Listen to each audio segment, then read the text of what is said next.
നമസ്കാരം. മലയാളി വാർത്ത ഇൻസൈഡിലേക്ക് സ്വാഗതം.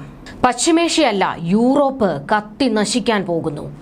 അമേരിക്ക, ബ്രിട്ടൻ, ഫ്രാൻസ് ഉൾപ്പെടെ 42 തന്ത്രപ്രധാന രാജ്യങ്ങൾ ആക്രമിക്കാൻ റഷ്യയുടെ കടുത്ത മുന്നറിയിപ്പ് അവഗണിച്ചും കൂടുതൽ ദീർഘദൂര മിസൈലുകൾ യുക്രൈന് നൽകി റഷ്യയെ ആക്രമിക്കാനുള്ള നാറ്റോ സഖ്യരാജ്യങ്ങളുടെ നീക്കത്തിനെതിരെയാണ് റഷ്യ പുതിയ പോർമുഖം തുറന്നിരിക്കുന്നത്. മാത്രമല്ല, പുടിൻ യുദ്ധവെറിയിൽ നിൽക്കുകയാണ്. ബുധനാഴ്ച യുക്രൈൻ ബ്രിട്ടീഷ് നിർമ്മിത സ്റ്റോം ഷാഡോ മിസൈലുകൾ ഉപയോഗിച്ച് നടത്തിയ ആക്രമണത്തിന്റെ കൂടുതൽ വിശദാംശങ്ങൾ പുറത്തുവന്നതോടെ നാണം കെട്ടി നിൽക്കുകയാണ് പുടിൻ.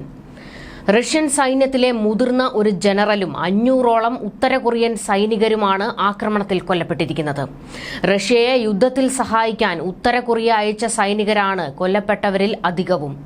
റഷ്യൻ സേനയിലെ മുതിർന്ന ഉദ്യോഗസ്ഥനായ ലഫ്റ്റനന്റ് ജനറൽ വലേറി സൊളോദ്ചക് ആണ് കൊല്ലപ്പെട്ടത്. കൂടാതെ റഷ്യയുടെ 18ഓളം സൈനികരും കൊല്ലപ്പെട്ടിട്ടുണ്ട് എന്നാണ് വിവരങ്ങൾ. നിരവധി സൈനികർക്ക് പരിക്കേൽക്കുകയും ചെയ്തിട്ടുണ്ട്. ഇതോടുകൂടി ഇപ്പോൾ പുടിൻ ഒരു സന്ധി ചർച്ചകൾക്കും സമാധാന ചർച്ചകൾക്കും തയ്യാറല്ലാതെ നാറ്റോ സഖ്യത്തെ കുടഞ്ഞെറിയും എന്ന് പ്രഖ്യാപിച്ചുകൊണ്ട് രംഗത്ത് വന്നിരിക്കുകയാണ്. യൂറോപ്പ് കത്തുമെന്നാണ് പുടിന്റെ പ്രഖ്യാപനം. കൂടാതെ യുക്രൈനെ സഹായിക്കുന്ന എല്ലാവരെയും കൊന്നൊടുക്കുമെന്നും കൊലവിളി. ഇതിനായി റഷ്യയുടെ ഏറ്റവും പുതിയ ഒറഷ്നിക് ഹൈപ്പർസോണിക് ബാലിസ്റ്റിക് മിസൈൽ ഉൾപ്പെടെ വൻ നശീകരണ ശേഷിയുള്ള ആയുധങ്ങളാണ് പുടിൻ തയ്യാറാക്കി നിർത്തിയിരിക്കുന്നത്. ആണവ പോർമുന ഉൾപ്പെടെ വഹിക്കാൻ കഴിയുന്ന ഈ മിസൈലിനെ തടയാൻ ഇന്ന് നിലവിലുള്ള ഒരു വ്യോമ പ്രതിരോധ സംവിധാനത്തിനും കഴിയുകയില്ല എന്നാണ് വിവരങ്ങൾ. ഒറഷ്നിക് എന്ന മിസൈൽ റഷ്യയുടെ പക്കലുണ്ടെന്ന് ലോകം അറിഞ്ഞത് തന്നെ റഷ്യ ഇതിന്റെ പരീക്ഷണം യുക്രൈന് നേരെ നടത്തിയപ്പോഴാണ്. അമേരിക്കയും ബ്രിട്ടനും അനുവദിച്ചതുപോലെ ഫ്രാൻസും റഷ്യയ്ക്കെതിരെ ദീർഘദൂര മിസൈൽ ഉപയോഗിക്കാൻ യുക്രൈന് അനുമതി നൽകിയതായ വാർത്ത പുറത്തുവന്നതിന് തൊട്ടു പിന്നാലെ അമേരിക്കയ്ക്കും അവരുടെ സൈനിക സഖ്യമായ നാറ്റോയ്ക്കുമെതിരായി നടത്തേണ്ട ആക്രമണം സംബന്ധിച്ച് റഷ്യയും കൃത്യമായ പ്ലാൻ തയ്യാറാക്കിയിട്ടുണ്ട് എന്നാണ് വിവരങ്ങൾ. ഒരു റഷ്യൻ മാധ്യമം ഒറൻഷിക് മിസൈലിന്റെ ടാർഗറ്റ് സംബന്ധിച്ച ഒരു ലിസ്റ്റ് തന്നെ ഇപ്പോൾ പുറത്തുവിട്ടിട്ടുണ്ട്. ഇതിൽ 42 സൈനിക താവളങ്ങളാണ് ഉൾപ്പെട്ടിരിക്കുന്നത്. അതിൽ 6 ബ്രിട്ടനിലാണ് ഉള്ളത്. Poland, Estonia, Latvia, Lithuania, Romania, Bulgaria, Kosovo, Finland, Sweden, Germany, Belgium, Netherlands, Italy, Greece, Spain, Portugal എന്നീ രാജ്യങ്ങളിൽ പ്രവർത്തിക്കുന്ന അമേരിക്കയുടെയും നാറ്റോ രാജ്യങ്ങളുടെയും താവളങ്ങളും റഷ്യയുടെ ഹിറ്റ് ലിസ്റ്റിൽ പെട്ടിട്ടുണ്ട്. ഈ സൈനിക കേന്ദ്രങ്ങൾ ലക്ഷ്യമിട്ട് ഏതു നിമിഷവും തൊടുക്കാൻ പറ്റുന്ന രൂപത്തിലാണ് ഒറഷ്നിക് ഹൈപ്പർസോണിക് മിസൈലുകൾ തയ്യാറാക്കി വെച്ചിരിക്കുന്നത്. റഷ്യ ആക്രമിക്കാൻ തീരുമാനിച്ചാൽ ഒരേ സമയം തന്നെ ഈ ടാർഗറ്റുകൾ ആക്രമിക്കപ്പെടും. അമേരിക്കയുടെയും നാറ്റോ രാജ്യങ്ങളുടെയും വിമാനവാഹിനി കപ്പലുകൾ ഉൾപ്പെടെയുള്ള യുദ്ധക്കപ്പലുകളും നിലവിൽ സുരക്ഷിതമല്ല.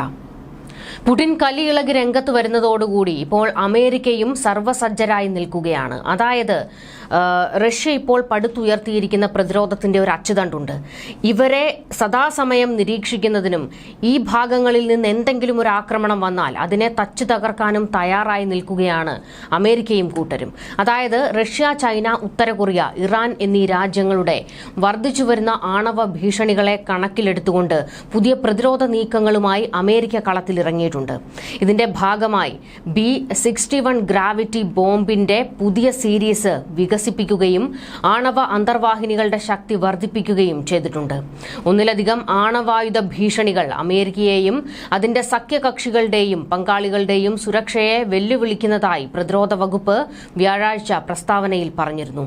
ഇതിന്റെ അടിസ്ഥാനത്തിലാണ് ആണവ പ്രതിരോധം നിലനിർത്താൻ അമേരിക്കയ്ക്ക് നിലവിലെ ആണവ നവീകരണം മതിയാകില്ല എന്നും 2022 ന്യൂക്ലിയർ പോസ്റ്റർ റിവ്യൂ ക്രമീകരിക്കേണ്ടി വരുമെന്നും പ്രതിരോധ deputy assistant secretary Richard Johnson വ്യക്തമാക്കിയത്. അദ്ദേഹം പറയുന്നതനുസരിച്ച് ആശങ്കകൾ പരിഹരിക്കുന്നതിനായി അമേരിക്ക ആണവ പ്രതിരോധം വർദ്ധിപ്പിക്കുന്നതിനുള്ള നടപടികൾ ഇതിനകം തന്നെ സ്വീകരിച്ചിട്ടുണ്ട്. B-6113 ഗ്രാവിറ്റി ബോംബിന്റെ വകഭേദം നിർമ്മിക്കാനും ആണവായുധങ്ങളും പവർ ഓഹിയോ ക്ലാസ് അന്തർവാഹിനികളുടെ വർദ്ധിച്ച സന്നദ്ധതയും അതിൽ ഉൾപ്പെടുന്നു. B6112 നിലവിലെ അണുബോംബ് പതിപ്പുകളുടെ വിപുലീകരിച്ച രൂപമാണ്. കൂടാതെ മറ്റുള്ളവയെ അപേക്ഷിച്ച് ഇതിന് കൂടുതൽ കൃത്യതയും സുരക്ഷയുമുണ്ട്. ഈ ബോംബ് ബഹുവിശേഷ പ്രകടന ശേഷിയുള്ളതും വ്യത്യസ്ത തന്ത്രപരമായ സാഹചര്യങ്ങളിൽ പ്രയോഗിക്കാവുന്നതുമാണ്. ഇക്കഴിഞ്ഞ ഒക്ടോബറിൽ പെന്റഗൺ B61 ബോംബിന്റെ ഒരു പുതിയ വകഭേദം വികസിപ്പിച്ചതായി പ്രഖ്യാപിച്ചിരുന്നു. ഇതുപ്രകാരം ആണവ ബോംബിന്റെ ചില പഴയ പതിപ്പുകൾ മാറ്റുകയും അമേരിക്കയ്ക്ക് തങ്ങളുടെ എതിരാളികൾക്കെതിരെ വളരെ ശക്തമായി പ്രയോഗിക്കാൻ കഴിയുന്ന ചില നൂതന മാർഗങ്ങൾ ആവിഷ്കരിക്കുകയും ചെയ്തു. ചില സൈനിക ലക്ഷ്യങ്ങൾക്കെതിരെ അധിക ഓപ്ഷനുകൾ നൽകുമെന്നും പറയുന്നു. അതേസമയം തങ്ങളുടെ കൈവശമുള്ള ആണവ ശേഖരം വർദ്ധിപ്പിക്കില്ല എന്നും അമേരിക്ക അറിയിച്ചിട്ടുണ്ട്. Russian president Vladimir Putin September അവസാനത്തോടെ രാജ്യത്തിന്റെ ആണവ സിദ്ധാന്തത്തിൽ മാറ്റം വരുത്താൻ ഉത്തരവിട്ടതിന് പിന്നാലെയാണ് പെന്റഗൺ പുതിയ തന്ത്രം ആവിഷ്കരിച്ചത്. റഷ്യൻ ഫെഡറേഷനും കൂടാതെ ഒരു ആണവ രാഷ്ട്രത്തിന്റെ പങ്കാളിത്തമോ പിന്തുണയോ ഉള്ള ഏതെങ്കിലും ആണവ ഇതര രാഷ്ട്രത്തിന്റെ സഖ്യകക്ഷികൾക്കെതിരായ ആക്രമണം അവരുടെ സംയുക്ത ആക്രമണമായി കണക്കാക്കും എന്ന് വ്യവസ്ഥ ചെയ്യുന്ന രേഖയിൽ അത് പുടിൻ ഭേദഗതി വരുത്തിയിട്ടുണ്ട്. ഒറഷ്നിക് മിസൈലുകൾക്ക് മാത്രം ആണവ പോർമുന ഘടിപ്പിക്കാതെ തന്നെ 42 നാറ്റോ സൈനിക താവളങ്ങൾ പൂർണ്ണമായും ചാരമാക്കാൻ കഴിയുമെങ്കിൽ റഷ്യയുടെ കൈവശമുള്ള സാത്താൻ 2 അടക്കമുള്ള മറ്റ് ആയുധങ്ങൾക്ക് എന്തൊക്കെ ചെയ്യാൻ പറ്റും എന്നത് ഊഹിക്കാവുന്നതേ ഉള്ളൂ. ഈ ഭയം ഉള്ളിലുള്ളതുകൊണ്ട് അമേരിക്കൻ സഖ്യകക്ഷികളായ ജർമ്മനിയും ഇറ്റലിയും തങ്ങൾക്ക് റഷ്യയുമായി ഒരു സംഘർഷവും ആഗ്രഹിക്കുന്നില്ല എന്ന് പരസ്യമായി വ്യക്തമാക്കിയിട്ടുണ്ടെങ്കിലും ഈ രാജ്യങ്ങളിലെ നാറ്റോ താവളങ്ങളെ ആക്രമണ പരിധിയിൽ നിന്നും ഒഴിവാക്കാൻ റഷ്യ ഇപ്പോഴും തയ്യാറായിട്ടില്ല.